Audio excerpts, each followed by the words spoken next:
Vamos falar agora de notação científica, né? Os números na física eles podem ser apresentados de forma a ser valores ou muito grandes, né? Ou valores muito pequenos. Então, quando esses números se apresentam dessa forma, fica, de certa forma, ruim de trabalhar os cálculos, fica desagradável, não fica legal.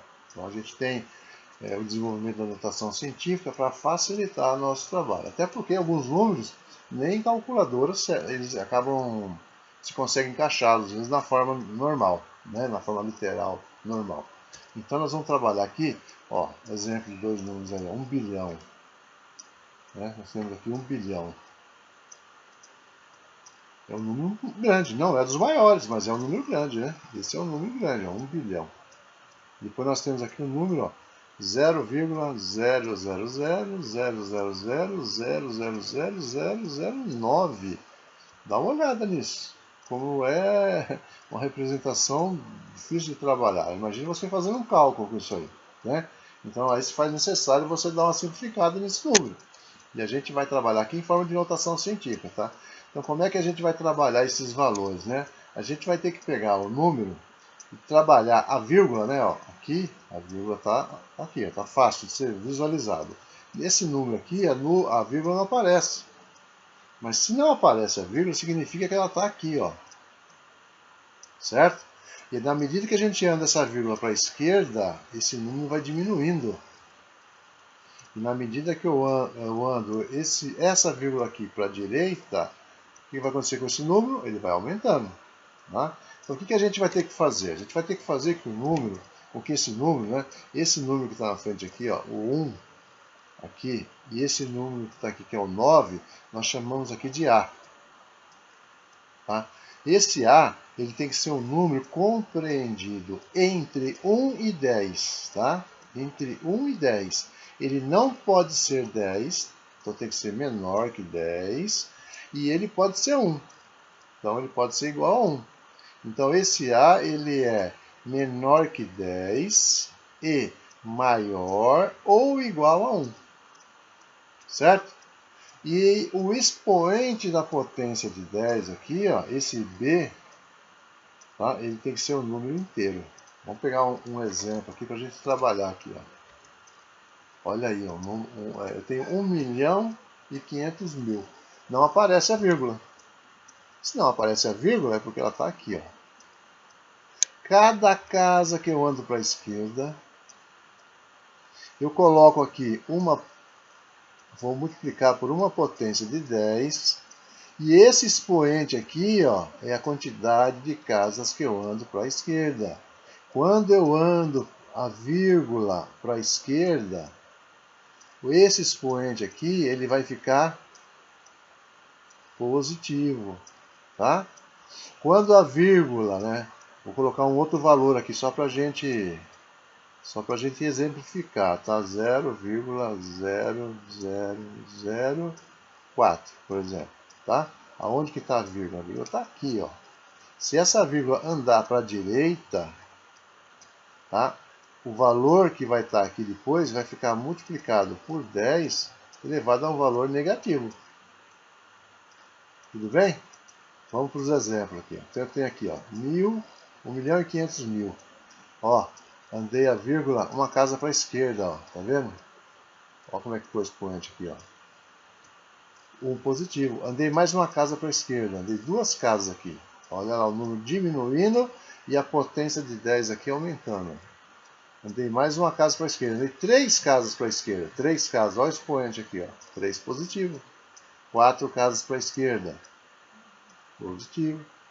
Na medida que eu vou andando para a esquerda, vou diminuindo o valor do número. Ele vai se aproximando do número 1, né? E o expoente aqui vai aumentando, porque eu estou andando a vírgula para a esquerda, certo? Então o ideal está aqui, ó, transformação desse número aqui em notação científica, está aqui, ó. Eu coloquei esses 1 milhão e 500 mil, foi transformado em 1,5, lembra? Nós temos aqui que nós temos o A, que é esse valor aí, ele tem que ser o quê? Menor do que 10. Ó, 15 não é menor que 10, então eu não podia parar aqui. Eu tive, né, que parar aqui, ó, em 1,5. 1,5 é menor que 10? É menor que 10. E ele pode ser maior ou igual a 1. Maior ou igual a 1. 1,5 é maior que 1? É. É menor que 10? É. Então esse aqui é o valor correto, né? Aquele 1.500.000 transformado em notação científica, ele vai ficar 1,5 vezes 10 elevado à sexta.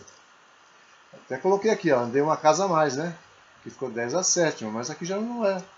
Não é, mas não está na forma correta de notação científica. Existe esse número? Existe. Esse aqui também existe. Todos esses números são números verdadeiros, mas eles não estão em forma de notação científica, tá? Então, esse aqui é a forma correta da transformação de 1.500.000 em notação científica. Tudo bem até aí? Então, vamos lá.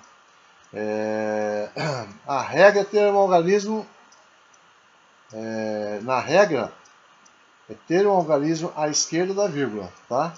Diferente de zero, completando na representação com potência de 10 e um expoente inteiro, aquilo que a gente viu lá. Então vamos ver aqui alguns exemplos aqui, ó. Eu tenho aqui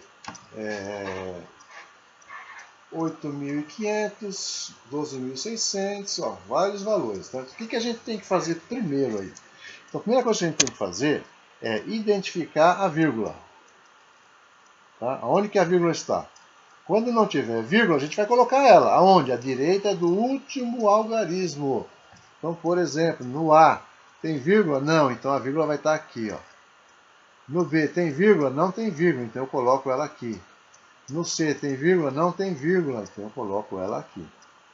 Na letra D já tem a vírgula, ela aqui, ó. Na letra E também já tem a vírgula e na letra F também tem a vírgula. Certo? Segundo passo, a gente vai caminhar com a vírgula até obter o número entre 1 e 10, lembrando que não pode ser igual a 10, tá? Ele pode ser igual a 1, mas não pode ser igual a 10, tem que ser menor que 10. Menor que 10, maior que 1.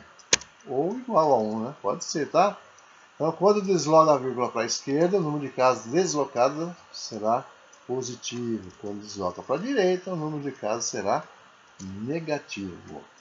Tranquilo? Vamos voltar lá e vamos fazer aqueles lá então? Então vem aqui. Ó. Vou fazer aqui na frente mesmo, tá?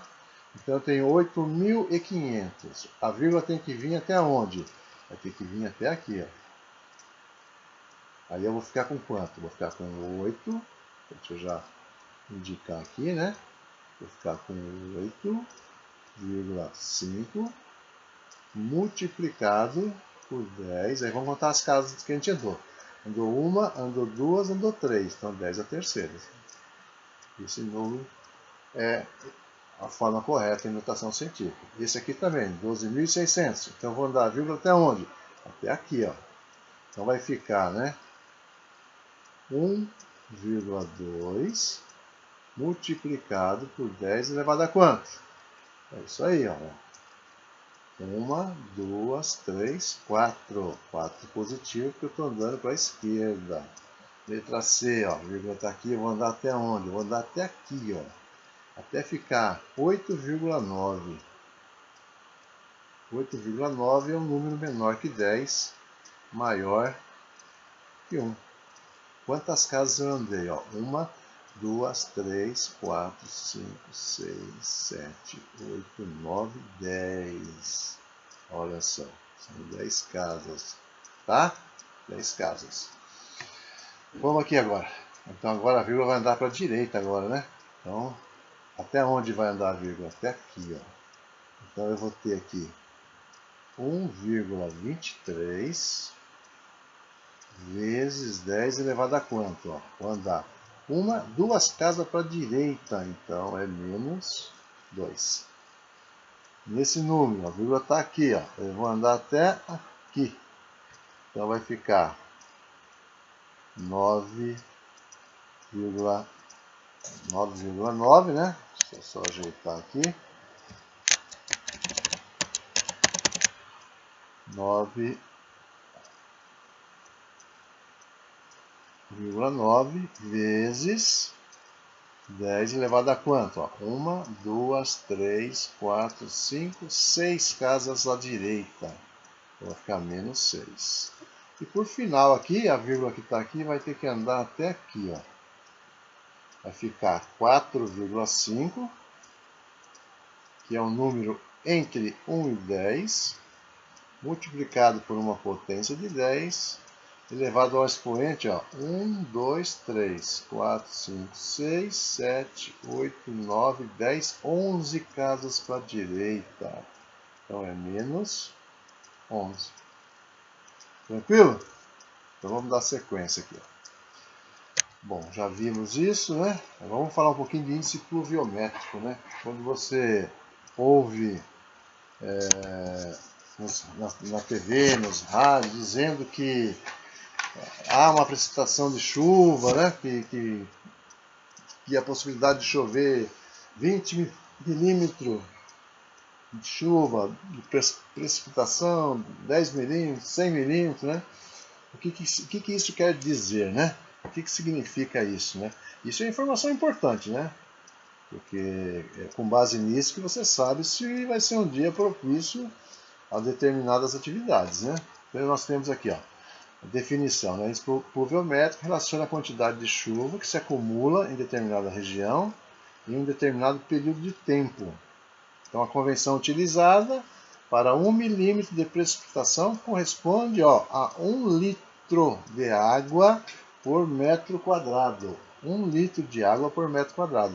Enquanto você ouve dizer em determinada região está previsto uma precipitação de 80 milímetros de chuva, olha só o que isso significa. 80 milímetros de chuva significa que vai chover 80 litros de água por metro quadrado. É muita água. Tá? É muita água, tem que tomar cuidado, né? Como é que a gente sabe que essa relação é a relação verdadeira? Então a gente vai ter aqui uma demonstração. Ó. O que é 1 litro por metro quadrado? 1 litro por metro quadrado, fazendo as transformações, né? Eu tenho aqui, ó, 1 litro equivale a 1 decímetro cúbico, tá? Se eu vou pegar a tabela lá de transformação, você vai ver que cada litro corresponde a 1 decímetro cúbico. Então eu tenho 1 litro por metro quadrado, é a mesma coisa que 1 decímetro cúbico por metro quadrado. Aí eu pego aqui, ó, decímetro cúbico. 1 decímetro é 10 a menos 1 metro. 1 decímetro é 10 a menos 1 metro. Só que aqui eu tenho o quê? Decímetro cúbico. Então, isso aqui eu elevo ao cubo. Então, vai ficar 10 a menos 1 ao cubo, que é 3 vezes menos 1, menos 3. Então, fica 10 a menos 3. E o metro, a primeira, elevado ao cubo, metro ao cubo. Correto? Quando eu tenho essa divisão, o que eu posso fazer aqui? Eu posso pegar esse metro cúbico aqui, ó. Esse metro cúbico é a mesma coisa que metro quadrado vezes metro. Tá? Então, se eu tenho aqui em cima metro quadrado vezes metro, o metro quadrado de cima cancela com o de baixo, sobra só o metro daqui. Isso, então, 1 litro por metro quadrado significa 10 a menos 3 metros. Vamos chegar lá, tá? Metros, 10 a menos 3 metros é a mesma coisa que 1 milímetro. Então, para cada milímetro de precipitação, eu vou ter o quê? 1 litro por metro quadrado. Certo? 1 litro por metro quadrado. É importante saber disso, né, para a gente ter a noção exata de quanto vai cair de água na região da gente. Tudo bem? Aí nós temos aqui mais uma parte bastante interessante da física, que é a chamada ordem de grandeza. Né? O que é uma ordem de grandeza? Muitas vezes você não precisa do número exato, daquela quantidade exata. Você precisa saber mais ou menos o quanto é aquilo. Né? E a gente trabalha com ordem de grandeza colocando o quê? Uma potência de 10 que melhor representa aquele número. Então a ordem de grandeza nada mais é do que uma potência de 10 que mais se aproxima daquele número, tá? Então, chama-se ordem de grandeza a potência de 10 mais próximo de um dado valor numérico. Então, como é que a gente vai identificar aí essa ordem de grandeza? Então, eu separei aqui algumas etapas aqui para a gente poder identificar essa ordem de grandeza, tá? Então, primeira coisa, a gente vai ter que representar o número em notação científica. O valor numérico a gente transforma em notação científica, que é o que a gente aprendeu já nesse mesmo vídeo aqui, tá? Então, vou pegar aqui um número, esse número aqui, 3.000, né? 3.000 é 3 vezes 10 a terceira. Então, esse número aqui ele está em forma de notação científica. Perfeito, tá? O que a gente faz agora? A gente vai arredondar o valor que está na frente da potência de 10. Esse número que está na frente da potência de 10 aqui, ele é chamado de mantissa, tá? Nós vamos arredondar ele para uma potência de 10. E aí tem uma regrinha agora que foge um pouco do que a gente está acostumado a fazer. Então veja o que a gente vai fazer. A gente vai pegar a mantissa e a gente vai sempre comparar com esse valor aqui, ó. Raiz quadrada de 10. Raiz quadrada de 10, tá? Que é o quê? A gente vai arredondar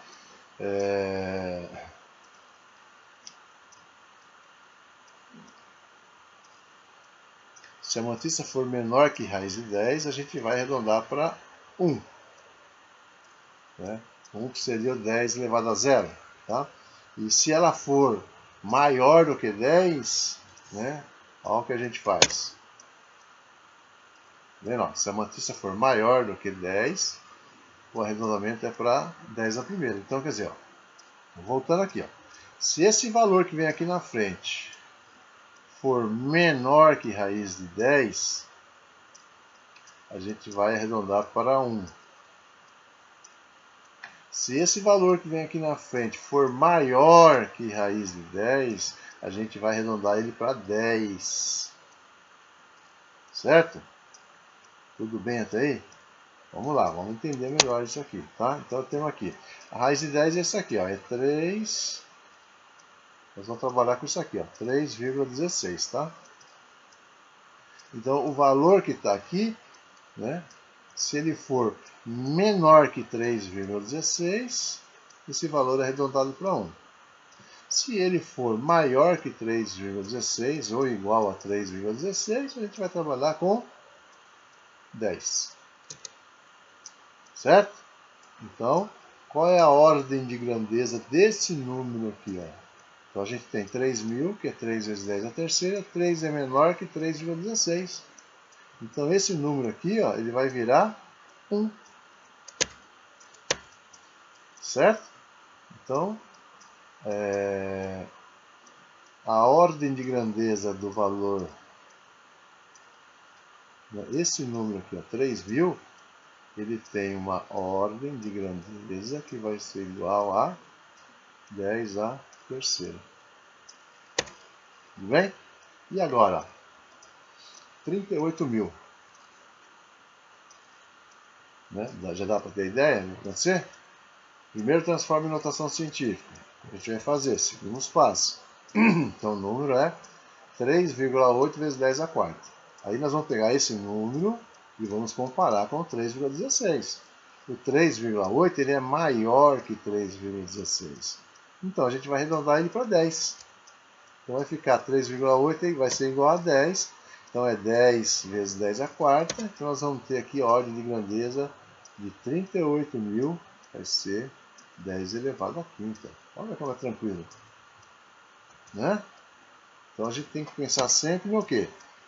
Na questão da comparação. Né? Então, se for em notação científica, o número que ficou lá, ele é maior ou menor que 3,16. Se for menor que 3,16, arredonda para 1. Se for igual ou maior que 3,16, arredonda para 10. Tem uma outra forma, né, de chegar nessa ordem de grandeza, usando uma calculadora. Então a gente pode pegar uma calculadora e calcular o log de 3.000 na base 10, tá? Então a gente pega a calculadora e calcula o log na base 10. Se você pegar 3.000 e colocar na base 10, ele vai dar isso aqui, ó, 3,48. 3,48 é aproximadamente 3. Então a gente tem aqui a ordem de grandeza 10 à terceira. Olha o outro aqui. Log é 10, log de 38.000 na base 10 é igual a 4,58, ó. 4,58 arredonda para 5. Diferente do arredondamento lá, tá? Então aqui nós temos a mesma coisa. Não tendo calculadora, transforma em notação científica, verifica a mantícia se ela é menor ou maior que 3,16. Se for menor que 3,16, aquela mantícia arredonda para 1. Se for maior que 3,16 ou igual, a gente arredonda para 10. Dificilmente vai aparecer uma igual, tá? Tudo bem? E agora a gente vai trabalhar aqui com a questão da notação científica, né? E a teoria dos erros, tá? Notação científica tem uma finalidade também, que é trabalhar com essa questão da teoria dos erros. Então vamos lá. A gente tem aqui 1,2 vezes 10 à terceira metros. Isso significa que a precisão foi somente até o primeiro algarismo. 1,2. Depois da vírgula. Primeiro algarismo depois da vírgula. Tá? Então, se eu pegar aqui 1,234 vezes 10 à terceira, a precisão da medida foi o quê? Até o terceiro algarismo depois da vírgula, que é o 4. Tudo bem? Então, o que são esses números, esses algarismos? Né? A gente vai ter o que a gente vai classificar como algarismo significativo e o chamado algarismo duvidoso. Tá? Como é que a gente vai expressar isso? Então, tem aqui uma medida, tá? De uma caneca. Tá? Então, essa medida aqui, ó, a gente ampliando esse valor aqui, ó, nós vamos ter que a leitura, ela tem até aqui, ó, 7, depois você conta mais 3 milímetros, até aqui está correto, 7,3. O próximo algarismo está entre o 3 e o 4, tá? Então, depois do 0,3, depois desse 3 milímetros, tá? Não tem certeza. Então, a gente chama de incerteza, a medida é incerta. Tá? A medida é incerta. Então, como é que a gente vai representar esse número aí? Tá? A gente vai colocar o 7,3, que é correto. Aí a gente colocou, visualmente parece que é 5, mas há uma possibilidade de erro de 2 milímetros a mais, né? 0,02 centímetros a mais, tá? Ou 0,2 a menos. Então, esse último algarismo aqui, esse 5 aqui, ele é o que? É o algarismo duvidoso. Olha só. Tá? E como é que a gente vai poder identificar esse algarismo duvidoso? Quando a gente tem as medidas apresentadas aqui. Ó. Tá? Então, a primeira coisa que a gente vai fazer aqui é identificar o número de algarismos significativos. Tá? Quantos algarismos significativos eu tenho nesse primeiro valor aqui, 125,38? Então, eu tenho 3, 4, 5. São 5 algarismos significativos. Lembrando que esse algarismo significativo ele é composto de um duvidoso. Sempre vai ter um duvidoso. Então, quem é o duvidoso aqui? O duvidoso aqui é o 8. 3,1 km. Quantos algarismos significativos nós temos aqui? 2. Quem é o duvidoso? É o 0,1. Tá? E aqui, quantos algarismos significativos eu tenho? O 0 à esquerda não é significativo, tá? 0 à esquerda não é significativo. Então aqui, ó, é 0, 0, 0. Não tem nenhum número maior que 0 aqui. O primeiro número que vem aqui é o 2. E aí eu tenho 2 e 1. Então esses dois aqui são significativos, tá? Quem que é o duvidoso aqui? O duvidoso é o 1. 0,0001. E aqui eu tenho 1001. Então eu tenho 4 algarismos significativos e o algarismo duvidoso é esse último 1 à direita. Tá? Tudo bem? Então o que são esses algarismos significativos, né? Os algarismos significativos são aqueles que têm um papel relevante na precisão de um número. Então você faz uma medida, né? Então, quer dizer, por exemplo, aqui, ó, 5,333 possui o quê? 4 algarismos significativos. Assim como o número 1035 também possui 4. E esse número aqui também, ó, porque ó, 0 à esquerda não conta, mas 0 à direita conta. Então eu tenho 1 e esses 3 zeros à direita. Então eu tenho aqui 4 algarismos significativos. Tudo bem? Tá. Por que esses 4, né? Justamente porque os números à esquerda, né, os zeros à esquerda, são desconsiderados, tá? Então vamos lá. Mais um pouco do que é o algarismo duvidoso, tá? Aquele último número que você não tem certeza de quanto ele realmente é válido, tá? Então nós temos aqui, ó, 1,62 metros, né? 1,62 metros. Nesse caso, o número 2 é o algarismo duvidoso. Esse aqui, ó, é o último, tá? Ele faz parte dos significativos? Sim.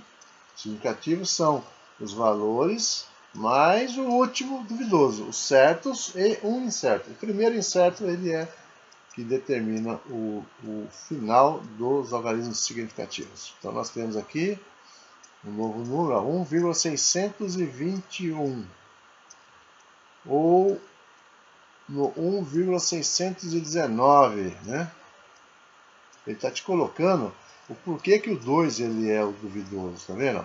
Porque poderia ser 1 aqui depois dele, poderia ser o quê? Ó, 9 depois do 1, né? Porque isso aqui é 1,62, isso aqui também é 1,62, usando o critério de arredondamento. Certo? Então, as regras para que a gente possa determinar quais são os algarismos significativos, nós temos aqui, primeiro, algarismos significativos de 1 a 9 sempre são significativos. Os algarismos de 1 a 9 sempre são significativos. Todos os zeros à esquerda são desconsiderados.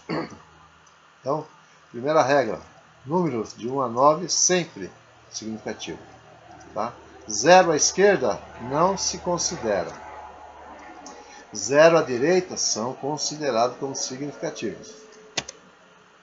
Todos os zeros entre 1 e 9 são significativos. Então, se você tem um número lá, do lado esquerdo você tem o número 1, do lado direito lá você tem o número 9. No meio tem zeros, todos eles são significativos. Tá?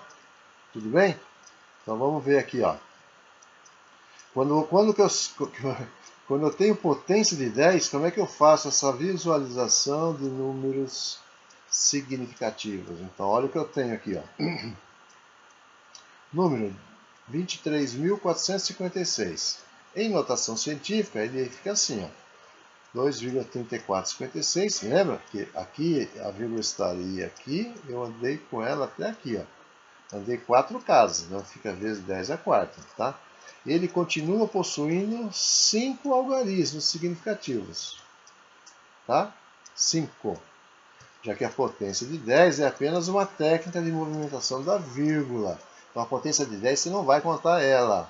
Você vai trabalhar aqui, ó. Quantos números eu tenho aqui, ó? 1, 2, 3, 4, 5. Então esse número tem 5 algarismos significativos. E agora a gente vai para a operação com esses algarismos significativos. Tá? Em toda operação que envolve algarismo significativo, o resultado tem a mesma quantidade de algarismos significativos que o número com a menor quantidade de algarismos. Então isso aqui é importante. Ó. O resultado você vai fornecer de acordo com o número que tem o menor menor quantidade de algarismos significativos. Então, vamos pensar aqui numa soma.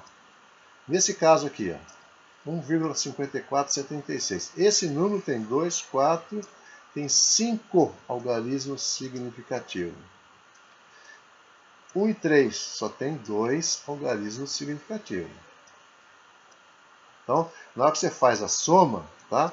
Vai dar isso aqui, 2,8476. Só que a resposta ela tem que ser baseada nesse número aqui, ó, com essa quantidade de algarismos significativos. São duas. Então, como é que vai ficar o resultado? O resultado vai ficar 2,8. Legal, né? 2,8. Por quê? Porque o número 1,3 é o que possui menor algarismo significativo. Menos algarismos significativos. Tá? Na subtração, como é que funciona? É muito parecido. Subtração, então vou pegar 8,52 menos 1,2. Você fazendo essa subtração, você vai chegar em 7,32. Correto? Bom, quem tem o menor número de algarismos significativos? O menor número é esse aqui, ó. Quantos algarismos significativos esse número tem? Ele tem 2 algarismos significativos. Então, como é que vai ficar a minha resposta? 7,32? Não, né? Vai ficar o quê? Com 2 algarismos significativos. Então, vai ficar 7,3. 7,3. E na multiplicação, será que muda alguma coisa? Né? Vamos fazer aqui. 2,31 vou multiplicar por 1,456. Tá? Qual é o resultado dessa multiplicação? É esse valor aqui. Ó. Como é que eu apresento a resposta? Tá? Você vai apresentar a resposta de acordo com o número, né, que tem a menor quantidade de algarismo significativo. Entre esses dois, a que tem menor é esse aqui. Né? Qual que é a quantidade de algarismo significativo aqui? São 3, né? Aqui eu tenho 4, né? Então a minha resposta vai ficar 3,36. Olha como é fácil. Na hora de multiplicar, você utiliza todos os valores, mas na hora de responder, você vai de acordo com aquele que possui o menor número de algarismos significativos. E na divisão, muda alguma coisa? Não, a gente vai seguir o mesmo passo. Vou dividir 5,32 por 2. O resultado dá 2,66. Qual que é a resposta? A resposta vai ser 2. Por quê? Porque a resposta tem que ter o número de algarismos significativos daquele componente da divisão ali que tem o menor número de algarismos significativos, que no caso aqui é o 2, que é só 1. Somente 1. Então, o que nós temos aqui? Uma questão que caiu na PUC, né, no vestibular da PUC do Rio de Janeiro. Né? Considerando os algarismos significativos dos números 28,7 e 1,03, podemos afirmar que a soma desses dois números é dada por, olha só, esse número aqui, ele tem 3 algarismos significativos. Esse aqui também tem 3 algarismos significativos. Então a gente vai fazer a soma. Então vai ficar 28,7 e nós vamos somar com 1,03. Somando isso aqui, ó, aqui dá 3, aqui dá 7, aqui dá 9, então vai ficar 29,73. Tem que tomar muito cuidado nesse exercício, porque olha, 29,73 eu tenho aqui na alternativa B. Mas quando eu trabalho com algarismo significativo, a resposta tem que estar de acordo com, no caso de uma soma, com o número que tem a menor quantidade de algarismo significativo. Nesse caso aqui, os dois têm 3 casas só. Então eu tenho que vir aqui, ó, contar 3 casas. 1, 2, 3. Então a resposta correta é 29,7. E é a alternativa A. Entendeu? Só é muito fácil a pessoa acabar fazendo o cálculo e errar a resposta, tá? Então a resolução é a alternativa A, né? Então estou refazendo aqui, ó, para dar 29,73, só que a resposta tem que ter o quê? 3 algarismos significativos. Tudo bem? Então vamos aqui, a questão 2, olha só. Eu tenho esse número, ele quer saber quantos algarismos significativos existem aqui. Então, primeiro, algarismo significativo Quando eu tenho zeros à esquerda, ele não é contado, tá? Então, ó, aqui é zero, tudo zero. Então, esses aqui não contam. Eu passo a contar a partir daqui, ó. Então, 5, 1, 3. E o zero da direita? O zero da direita conta. Então, os algarismos significativos aí é 5, 1, 3 e 0. Lógico que o zero, o último número à direita, ele é considerado como o quê? Aquele algarismo duvidoso, né? Mas eu tenho o quê? 4 algarismos significativos. Tudo bem? Então, alternativa C. Tá aí, né? O número 4. O número possui 4 algarismos significativos, já que os zeros à esquerda não são considerados, mas aqueles à direita são relevantes. Inclusive, o último zero é o chamado algarismo duvidoso. Tudo bem, gente? Lembre-se que quando você faz uma medida, você pode ter dois tipos de erro, né? O chamado erro acidental e o chamado erro sistêmico. Né? O que é o erro acidental? É aquele erro que quem está executando a medida acabou errando na leitura. Né?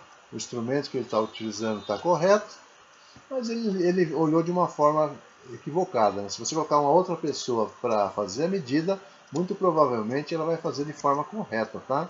Então esse é o erro acidental, tá? Então olha lá, erro acidental é aquele em que, ao utilizar um instrumento de medição em perfeitas condições, né, o operador faça uma leitura equivocada. Outra pessoa que realiza a medição utilizando esse mesmo instrumento fará de forma correta. Esse tipo de erro é chamado de erro acidental. Agora, o erro sistemático é aquele em que a pessoa utiliza um instrumento com defeito. Sabe? Você monta uma trena, por exemplo, né? Constrói uma trena que está com um erro no comprimento dela. Qualquer pessoa que pegar aquela trena vai fazer uma leitura e vai fazer o quê? Uma leitura errada. Então, esse tipo de erro é o chamado erro sistemático, tá? Todos vão errar. Tudo bem, gente? Então a gente vai dando sequência no nosso curso, tá? Lembre-se que estudar sempre vale a pena, tá? Então, bons estudos!